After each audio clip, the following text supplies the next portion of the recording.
Hello students, in this video we are discuss about the time required for empty the tank. किसी tank को orifice के through खाली करने में जो टाइम लगेगा उसको कैसे कैलकुलेट करेंगे हम, तो ये हम डिस्कस करते हैं इस वीडियो में। ठीक है, जैसे हमारे पास ये एक टैंक है और इसके एक बॉटम में यहाँ पर हमने एक ऑरिफिस लगा दिया है ये, ठीक है, यहाँ पर। तो सपोज़ पहले जो इसको जब खाली करना हम स्टार्ट करते हैं उस टाइम पे जो लेवल था लिक्विड का वो H1 था और कुछ टाइम बाद ये लेवल हो गया हमारा H2। तो लेवल H1 से H2 आने में सपोज हमारा जो टाइम लगा है वो T लगा है, तो ये कितना टाइम होगा T, ये हमें कैलकुलेट करना है। ठीक है, सपोज जो एरिया ऑफ द टैंक है, इस टैंक का जो एरिया है वो हमने मान लिया कैपिटल A है, ठीक है, और जो ऑरिफिस का एरिया है ये वाला, ये हमने मान लिया कि ये स्मॉल a है। ठीक है, अब हम इसमें जो लिक्विड का लेवल जो H1 से H2 तक आ रहा है, सपोज हमने एक एलिमेंट्री स्ट्रिप, एक इमेजिनरी स्ट्रिप हमने इसमें कंसिडर की है। यहाँ पर हमने कहीं एक एलिमेंट्री स्ट्रिप कंसिडर की है ये, ठीक है, जिसकी जो हमारा ऑरिफिस है उससे जो हाइट है वो सपोज h है ये, ठीक है, ये एक एलिमेंट्री स्ट्रिप है। ये एलिमेंट्री स्ट्रिप क्या कंसिडर की है हमने सपोज ये एज्यूम किया है कि हमने एक छोटा टाइम इंटरवल लिया है dt, ठीक है, एक dt, एक स्मॉल टाइम इंटरवल हमने कंसिडर किया है dt। तो dt टाइम में हमारा जो लेवल है लिक्विड का वो ये जो स्मॉल इंटरवल हमने कंसिडर किया है dh, ये शिफ्ट होता है, यानी जो लेवल पहले था उससे dth ये नीचे शिफ्ट हो जाता है एक पर्टिकुलर टाइम इंटरवल में, जिसको कहा गया है dt। ठीक है, समझ गए। तो dt एक टाइम इंटरवल हमने एज्यूम किया है जिसमें कि जो हमारा वॉल्यूम है लिक्विड का जो लेवल है वो dth कम हो जाता है। ठीक है, तो जो टोटल वॉल्यूम हम कह सकते हैं कि भाई dt टाइम में जो वॉल्यूम हमारा रिड्यूस हुआ है लिक्विड का वो कितना हुआ है, वो कैसे कैलकुलेट करेंगे हम कि एरिया जो है हमारा ये इनटू जो डेप्थ हमारी रिड्यूस हुई है लिक्विड की, तो उस तरीके से हम इसका वॉल्यूम कैलकुलेट कर लेंगे कि dt टाइम में जो वॉल्यूम रिड्यूस हुआ है area of the tank into जो dh है, यानी कि कितनी गहराई, कितनी डेप्थ उसकी रिड्यूस हुई है, इनटू जो एरिया है उतना हमारा वॉल्यूम इस पर्टिकुलर टाइम इंटरवल में फ्लो हुआ है थ्रू दी ऑरिफिस। तो इसको मैं नेगेटिव साइन ले रहा हूँ कि ये जो वॉल्यूम है वो रिड्यूस हो रहा है। ठीक है, अगर जैसे हम बात करते हैं कि किसी टैंक का जो लेवल है वो इंक्रीज़ हो रहा है तो तब ये पॉजिटिव साइन में रहता है, इसलिए मैंने नेगेटिव साइन लिया है कि ये जो खाली हो रहा है टैंक रिड्यूस हो रहा है वॉल्यूम। ठीक है, तो ये वॉल्यूम हो गया हमारा इस dt टाइम में कि इतना हमारा वॉल्यूम जो है वो फ्लो करेगा थ्रू दिस ऑरिफिस। ठीक है, तो ये हमारा इस पर्टिकुलर टाइम इंटरवल में डिस्चार्ज है। ठीक है, तो मैं इसको d क्यों मान लेता हूँ, स्मॉल d और q। ठीक है, या फिर हम कहें कि discharge through orifice dt time interval में। ठीक है, अब हम बात करते हैं ऑरिफिस की। ठीक है, तो ऑरिफिस से जो फ्लो होगा हमारा लिक्विड का वो कैसे होगा कि सपोज हम बात करते हैं कि 1 सेकेंड में फ्लो थ्रू ऑरिफिस। ठीक है, 1 सेकेंड में जो लिक्विड फ्लो करता है हमारा थ्रू दी ऑरिफिस वो कैलकुलेट करते हैं। ठीक है, तो उसका हम जैसे हमने कैलकुलेट किया था Q equals to CD into area of the orifice A into √2g small h, ये जो एलिमेंट्री स्ट्रिप हमने कंसिडर की थी। ठीक है, ये वाला ये हो जाएगा हमारा 1 सेकेंड में, इन 1 सेकेंड। ठीक है, अब हम बात करते हैं कि dt जो सेकेंड हमने एक टाइम इंटरवल एज्यूम किया है उसमें कितना लिक्विड फ्लो करेगा। ठीक है, तो Q dt हो जाएगा हमारा C D into A into under root 2GH into जितना हम टाइम, जो टाइम इंटरवल है वो कंसीडर कर रहे हैं dt। तो इस dt टाइम में थ्रू दी ऑरिफिस जो लिक्विड फ्लो कर रहा है, जो वॉल्यूम फ्लो कर रहा है, वो हमारा ये कर रहा है। ये हमारी इक्वेशन 2 हो गई। और जो हमने इस एक पर्टिकुलर टैंक से जो मेजरमेंट किया था कि भाई टैंक का लेवल वहाँ से यहाँ आ गया इस टाइम में, तो वहाँ से जो वॉल्यूम हमारा फ्लो किया था वो ये आ गया इक्वेशन 1। तो इन दोनों ही इक्वेशन को हम इक्वेट करेंगे और जब देखते हैं क्या आता है। तो फर्स्ट इक्वेशन से आया था हमारे पास -A area of the tank into DH, जो लिक्विड का वॉल्यूम है जो फ्लो किया है एट पर्टिकुलर टाइम इंटरवल है dt, ठीक है, विच इज इक्वल टू जो हमारा ऑरिफिस से फ्लो किया है dt टाइम में, तो वो है CD into A area of the orifice under root 2GH into dt, ठीक है। तो ये हमारे पास इक्वेशन आई है जो कि एक स्मॉल इंटरवल हमने एज्यूम किया था, उसमें जो लिक्विड फ्लो कर रहा है, ठीक है। अब इसको फर्दर सॉल्व करेंगे तो ये हमारे पास आ रहा है, वैल्यू जो आ रही है हमारे पास वो आ रही है dt हो जाएगा हमारा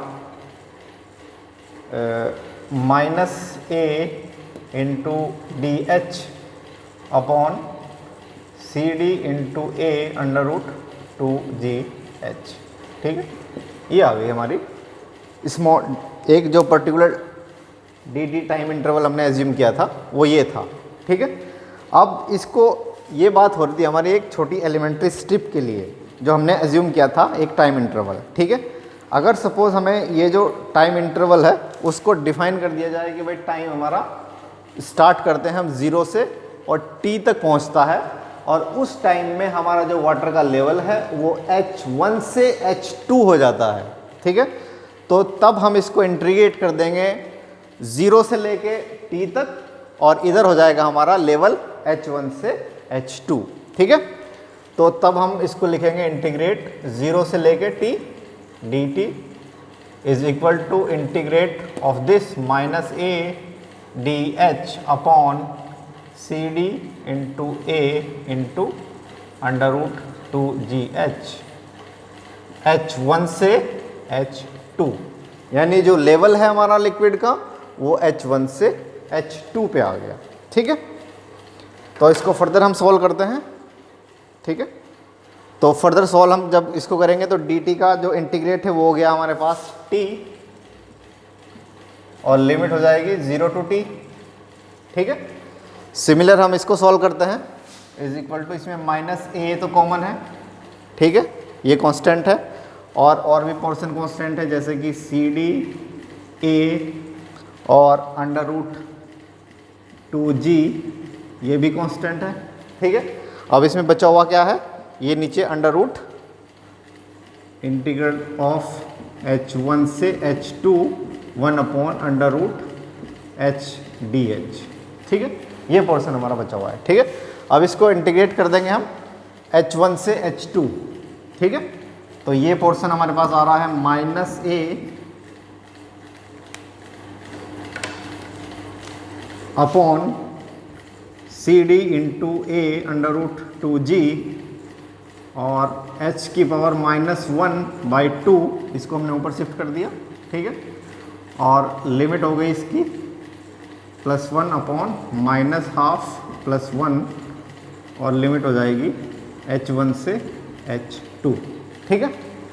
तो ये हो गया इसका इंटीग्रेशन को जब हम सॉल्व करेंगे तो इसकी जो वैल्यू आ रही है -A upon CD into A under root 2G, ठीक है, -½ से +1 हो गया, तो ये बच गया हमारे पास 1/2, और दिस इज h की पावर 1/2 अपॉन 1/2, तो ये हो जाएगा शिफ्ट ऊपर, तो ये हो गया हमारा 2A minus is as it is, ठीक है, -2A और h की पावर 1/2 यानी under root h upon CD into A into under root 2G, ठीक है। और इसको जब हम सॉल्व करेंगे तो ये हो गया हमारा t से, और सॉरी लिमिट रह गई इसमें यहाँ पर, ठीक है। यहाँ पर लिमिट हमारी हो गई थी जैसे ये थी, तो ये लिमिट है हमारी H1 से 2। ठीक है,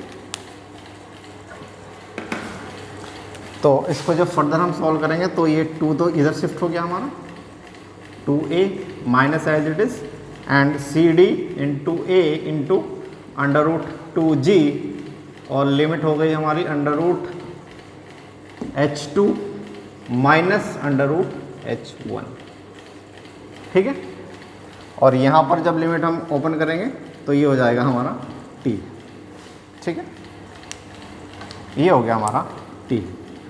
तो ये टाइम है हमारा t, इसको जो माइनस है हमारे पास, ये जो वैल्यू आ रही है t is equal to minus 2a under root h2 minus